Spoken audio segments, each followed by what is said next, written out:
వైఎస్ఆర్సీపీ 12 స్థానాలకు పరిమితమైనట్టుగా తెలుస్తూ ఉంది. మనం చూస్తూ ఉన్నాము కూటమి సునామీలో సంక్షేమం తల వంచిందని చెప్పడంలో ప్రస్తుతం వస్తున్నటువంటి ఈ లీడ్సే ప్రత్యక్ష నిదర్శనంగా చెప్పుకోవచ్చు. ప్రస్తుతం Pulivendula, Yerragondapalem, Giddalur, Badvel, at the same time Rajampet, Rayachoti, Punganur, Mantralayam, ఆలూరులో ప్రస్తుతం 12 స్థానాలకు పరిమితమైనట్టుగా తెలుస్తోంది. లీడింగ్ కొనసాగుతూ ఉంది. రాయచోటి, ఎర్రగొండపాలెం, సత్యవేళ్లు వైసీపీ స్వల్ప మెజార్టీతో ముందుకు వెళ్తున్నటువంటి సందర్భం కనబడుతోంది. 12 అసెంబ్లీ నియోజకవర్గాలకే వైసీపీని కట్టడి చేయగలిగింది కూటమి సునామీ. పులివెందుల వైఎస్ఆర్ అడ్డా. సో ప్రస్తుతం అక్కడ మనం చూస్తున్నాము రాజంపేట కావచ్చు, రాయచోటి కావచ్చు, పొంగనూరు కావచ్చు, మంత్రాలయం కావచ్చు, ఆలూరు కావచ్చు, రాయచోటి కావచ్చు.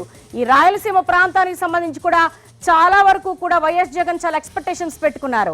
చాలా ఇంపాక్ట్ చూపిస్తుంది, సంక్షేమ పథకాలన్నీ కూడా ఇంపాక్ట్ చూపిస్తాయి అనుకున్నారు. కానీ కూటమి సునామీ ముందు సంక్షేమం ఫ్యాక్టర్ అనేది చిన్నబోయిందని చెప్పుకోవచ్చు. ముఖ్యంగా ఇక్కడ వస్తున్నటువంటి విజయాన్ని చూస్తే 2019లో కూడా వైఎస్ఆర్సీపీ ఇదే టెంపో మెయింటైన్ చేసింది. సేమ్ ఇదే రిపీట్ అవుతోంది ఇప్పుడు కూటమి దిశగా కూడా. దిగ్గజ మంత్రులందరినీ కూడా ఓడించి పక్కన కూర్చోబెట్టినటువంటి సందర్భం అయితే ఖచ్చితంగా కనబడుతుంది.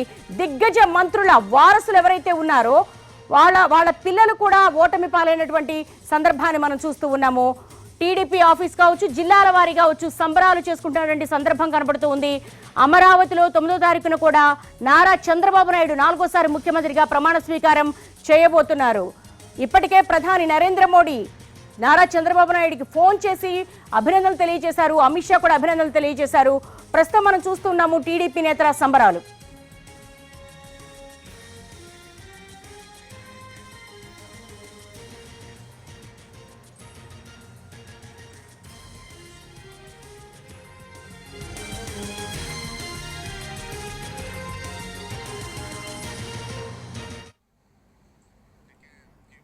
ప్రస్తుతం వస్తున్నటువంటి లీడ్స్ చూస్తూ ఉన్నాము. కొంతవరకు కూడా విజయ దుందుబి మోగిస్తోంది కూటమి. హైదరాబాద్ అలాగే జిల్లాల వారీగా టీడీపీ ఆఫీసుల్లో సంబరాలు జరుపుకుంటూ ఉన్నారు.